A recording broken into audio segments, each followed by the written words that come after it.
वेळ आहे त्याचा सामुदायिक सत्याग्रहाचा सुद्धा विचार करावा लागेल. गांधींनी इंग्रजांना सांगितलं चले जाओ, आता जनतेला रस्त्यावरून सांगावं लागेल की ह्यानं घालवलं पाहिजे राज्यावरचे जे मोदी आहेत ते.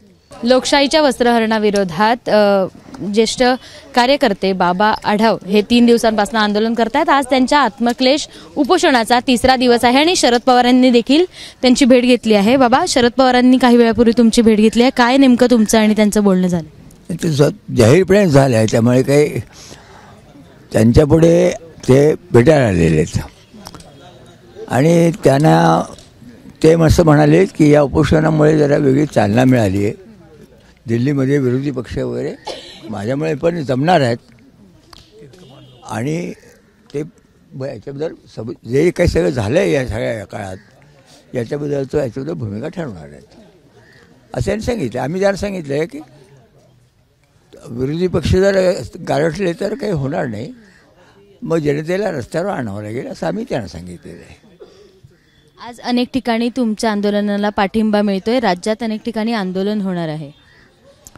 राज्यात काय आहे, शरद पवारांनी स्वतः सांगितलं ना, दिल्लीमध्ये ह्या उपोषणाचे कळल्यानंतर खालता झाली एकदम, विरोधी पक्ष जमता येतात तिथे सगळे, तेव्हा महाराष्ट्रात तर लोक रस्त्यावर आलेले आहेत.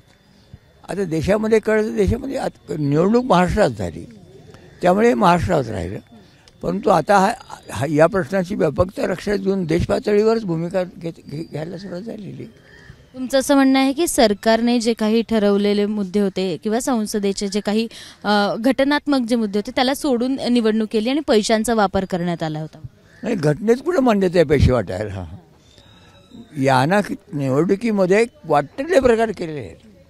म्हणजे यांच्यापेक्षा पदाधिकारी जिथे पैसे जमा तर लगेच गृहमंत्री आमचे महाराष्ट्राचे सफाई देतात की त्यांच्या हातात कुठे पैसे आहेत.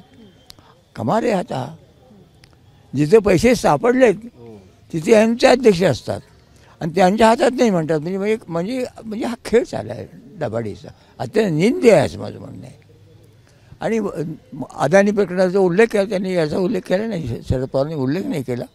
आता तो त्यांचा प्रश्न, मी मंडळाचं ते केलेला आहे. परत आज 3रा दिवस आहे, शेवटचा दिवस आहे तुमच्या उपोषणाचा. पुढची भूमिका काय असणार उद्यापासून? मी सांगेन, आता मी जाहीर केलं, आम्ही गप्प बसणार नाही. आता लोकांनी हा जो पाठिंबा दिला, आम्ही जागोजाग संघटन करू ना, आणि याच्या वेळ आहे त्याचा सामुदायिक सत्याग्रहाचा सुद्धा विचार करावा लागेल.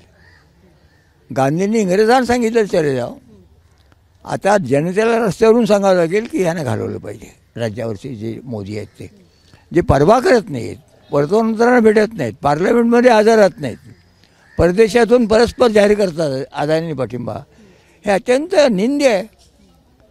तेव्हा आणि त्यासाठी आम्ही गप्प असतो, माझ्यावरची जे काही शक्ती आहे थोडीफार आम्ही इंडियात पण गोळा करू, पण आम्ही स्वस्त नाही बसणार.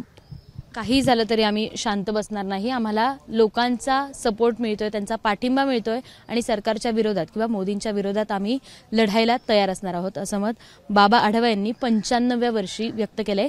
आणि 95व्या वर्षी ते हे आत्मक्लेश उपोषण करतायत. आज त्यांच्या या उपोषणाचा शेवटचा दिवस आहे. कॅमेरामन अमोल गवाळेसह शिवानी पांढरे, एबीपी माझा, पुणे.